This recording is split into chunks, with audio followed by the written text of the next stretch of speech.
Hello दोस्तों, बात करते हैं हिमाद्री स्पेशलिटी केमिकल की 3% से ज्यादा की गिरावट हुई है। इस वीडियो में बात करेंगे कि हिमाद्री में गिरावट के कारण क्या है। लगातार 2 से 3 दिनों में स्टॉक ने न्यूट्रलिटी बरकरार रखी है अपनी। 3 कैंडल्स लगातार उसी जोन में बनाता हुआ देखने को मिला है। वहीं पे क्लोजिंग और वहीं पर ओपनिंग आती हुई देखने को मिली है। अंततः यहाँ पर गिरावट हुई है। बात करेंगे इस वीडियो में हिमाद्री में गिरावट के कारण क्या रहे हैं। क्या दोबारा से हिमाद्री गिरावट में आएगा और 45 से नीचे जा सकता है। यहाँ पर अगर आप खरीदारी करने के बारे में सोच रहे थे या कुछ लोगों ने अगर बाय किया है और गिरावट हुई है तो क्या यहाँ पर बेच दें कल के दिन में। क्या होना चाहिए आगे की स्ट्रैटेजी, टारगेट क्या लेकर के चलें। अगर आप खरीदारी करते हैं तो क्या टारगेट हो, अगर आप लॉस में हो तो क्या बेचना सही होगा या और खरीदारी करके एवरेज करें प्राइसेस को अगर गिरावट होती है। तो सब कुछ बात करेंगे एकदम डिटेल में। चलिए शुरू करते हैं, बट उससे पहले अगर आप चैनल पे नए हो तो प्लीज चैनल को सब्सक्राइब कर दो and hit that bell icon ताकि आपको नोटिफिकेशन मिल सके। चलिए स्टार्ट करते हैं। बात करें हिमाद्री में, सबसे पहले सवाल आता है कि गिरावट क्यों हुई थी। तो गिरावट होने के पीछे 3 एक्सटर्नल फैक्टर रहे हैं। इंटरनली कंपनी अभी भी वैसी ही है जैसे पहले थी। एक अच्छी फर्म है, स्पेशलिटी केमिकल्स की डिमांड है बहुत ज्यादा। एक अच्छी खबर भी है आईडीबीआई बैंक और हिमाद्री के बीच में, और उसकी भी बात करेंगे। बट सबसे पहले गिरावट की बात करें अगर हम, देखो बाजार में गिरावट हुई, बाजार में ऑलरेडी 2 दिनों से गिरावट हो रही थी।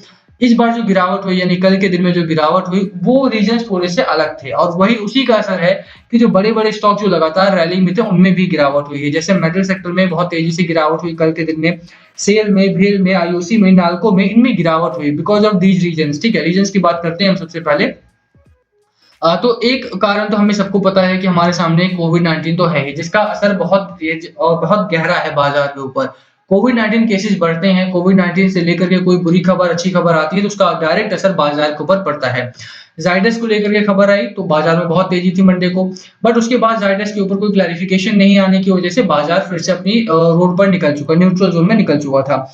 अब कोविड को लेकर के कल के दिन अगर हम बात करें तो हाई कोर्ट ने योगी सरकार को डांट लगाई कि जो लाशें बह रही हैं नदियों में उनका क्या करना है, डेटा तो आप दे नहीं रहे हो, है ना, या उनका कुछ इंतजाम करो, लोगों का इंतजाम करो कुछ। तो लगातार सरकार को जब भी कोई डांट फटकार लगती है कोर्ट की तरफ से तो उससे पता लगता है लोगों को कि हाँ यहाँ पर स्थिति खराब है थोड़ी सी, और उसकी वजह से प्रेशर पड़ता है मार्केट के ऊपर। रिटेल इन्वेस्टर बिकवाली करता है, और रिटेल इन्वेस्टर जब ज्यादा बिकवाली करता है तो वहां से गिरावट के चांसेस बढ़ जाते हैं।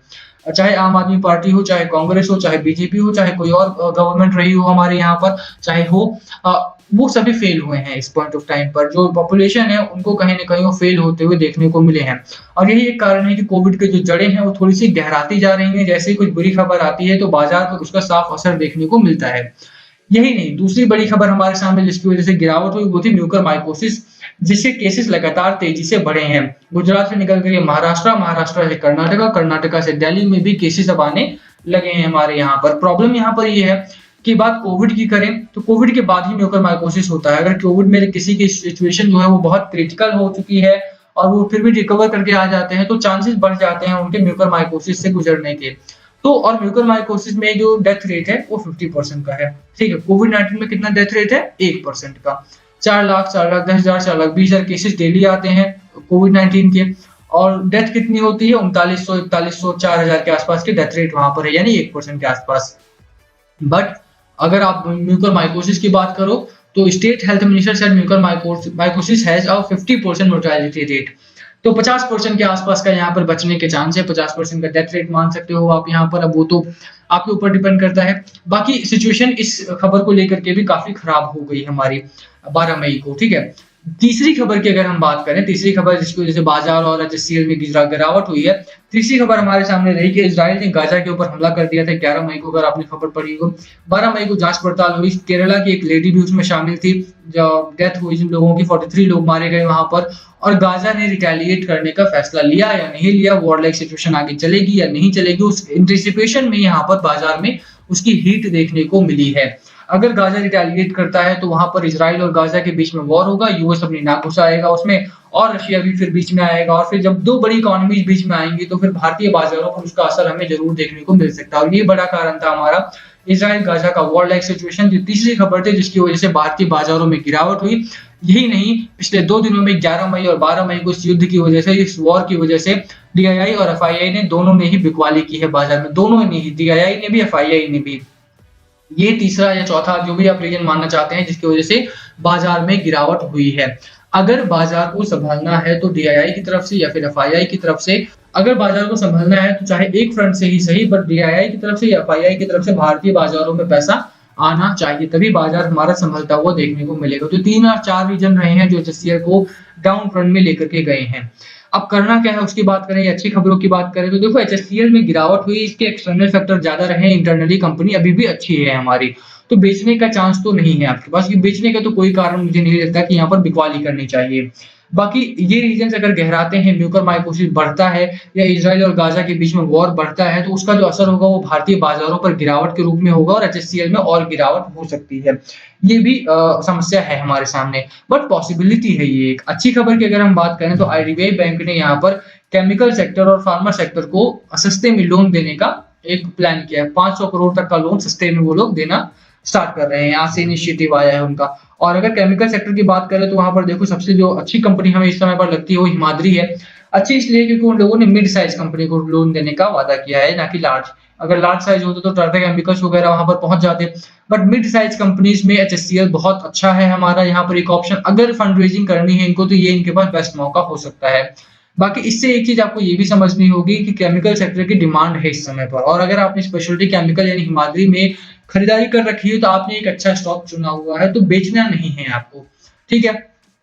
बिकवाली करने का डिसीजन आपको इस समय पर नहीं लेना है।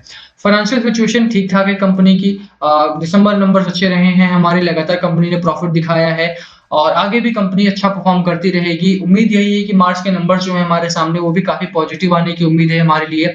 बाकी कंपनी में बुराई नहीं है, कंपनी में अगर आपने इन्वेस्टमेंट किया हुआ है तो एक अच्छी फर्म आपने चुन रखी है। टेक्निकल पैटर्न की बात करें तो मैकडी हमारा अभी भी बुलिश जोन में है, हिस्टोग्राम हमारा अपर साइड बन रहा है, एक अच्छा पैटर्न है हमारे सामने। आरएसआई 63 का आरएसआई है, स्लाइटली ओवरबॉट में था पिछले दिनों, बट उसके बाद अब गिरावट हुई तो यहाँ से एक अच्छा मोमेंटम सेट हो चुका है। एक लेवल की अगर हम बात करें जो बीच में है, यहाँ पर हमारा एक रेजिस्टेंस जोन है 51 रुपीज का। यहाँ से स्टॉक लगातार डाउन साइड में आता रहा है, इसके ऊपर ये क्लोजिंग हमें नहीं मिल पा रही है, तो ये एक इंपॉर्टेंट रेजिस्टेंस जोन हो जाएगा अगर खरीदारी किसी को करनी है तो। डाउन साइड पर 47 रुपए 87 पैसे का, 47 रुपए 85 पैसे का आपको सपोर्ट लेकर के चलना है। अपर साइड का जो पहला टारगेट है 53 रुपीज का है।